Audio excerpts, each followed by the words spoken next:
In this lecture, we are going to create an application which asks the user to enter his password. Then we check the password. If it is right, we let the user know. If it is wrong, we would ask the user to enter his password again, and we would do it for 3 times so that the user wouldn't be able to do the brute force attack. And after 3 times of providing wrong password, the program would exit. So in here, instead of creating a new file, I just want to copy the read input which we were working with in the previous lecture into another file called password.nasm, and then we open this password.nasm in here. Now this was the read input which we were working with. If you look, first we used the write system call to print something on the screen, which was what is your name. I want to just change it to what is your password, and then we would invoke the read system call in here. Whatever the user is entering would be saved in a place in the memory in data section, and in here we specified 8 null bytes. Whatever the user is entering in the read system call would override these bytes in here. And then at last it would echo whatever the user entered in this section, and it would exit from the program. So in here we just want to improve it to do what we want. Also I want to change the read system call in here just a bit, because I want you to know different scenarios. So instead of just saving whatever the user is entering in the data section, I want to cut this line and create another section called BSS for uninitialized variables, and in here I say whatever the user is entering, save it in the MGH input. So I want to reserve 8 bytes for this purpose. This is just the same thing. After that, in here I want to just cut these lines which just echoes whatever the user is entering, and write the rest of our program. So what we are going to do is to compare what the user is entering, which is in the MGH input, and a password which we want to create in the data section. So I just say MGH pass, define bytes and a string.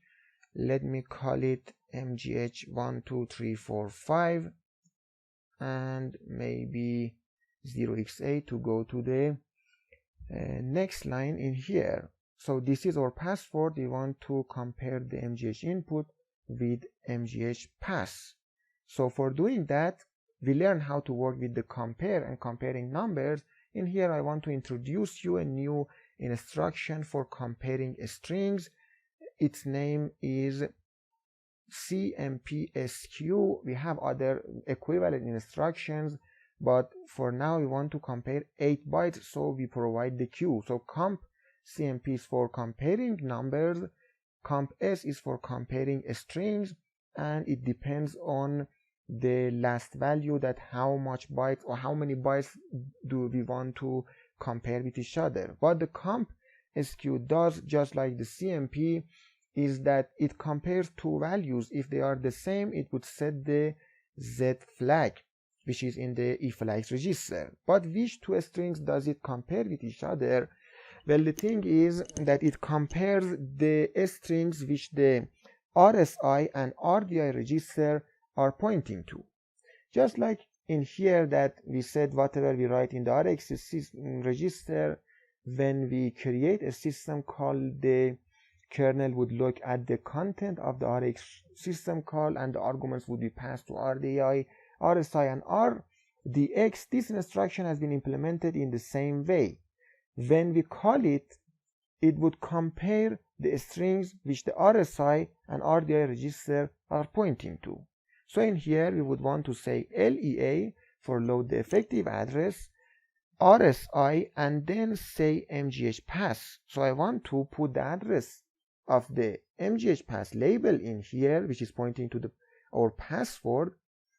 Also I want to load the address of what the user is entering, which is in the MGH input, inside the RDI register, and then call the CMP SQ. Now if they are both the same, then the zero flag would be set, and you would want to say jump Z to another function which tells the user that the password that you have entered is correct.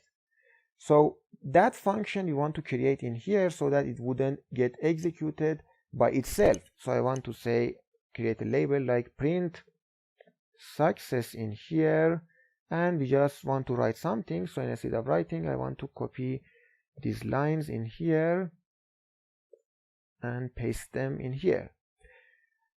So I want to tell it that the password you have corrected is right, so I copy these lines also and paste them in here. Change this label to mghhello2 and mghsize2. This would be like password correct, and that's it. So in here I say mghhello2 and mghsize2, and after the password correct has been printed on the screen, you would want to exit from the program instead of just going back to the start. So I would say jump where? Well, I want to put the exit system call in here into another function called exit, and in here I want to say jump exit.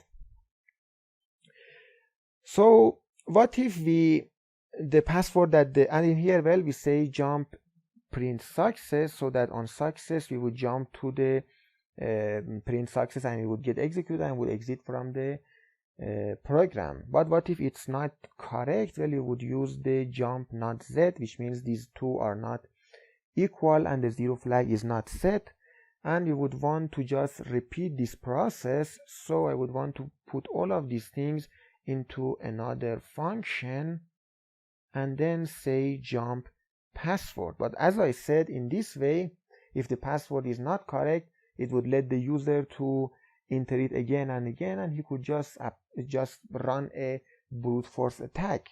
So what we should do in here is to create a condition inside another variable. So I say just move R9 register to get it as a variable, and any other register you want you could use, and I put the value 3 inside that. And after the user has entered what he wants to enter as the password, and this instruction has been checked, we want to just decrement the value of R9. So in this way the user could enter only the password for only 3 times. So let us just review these program. At first, in here we move the value 3 inside the R9 register. We tell the user what is your password. We read what he enters inside a variable, let's say called mgh input. Then we would compare the password we have saved in the data section and the input from the user in the BSS section.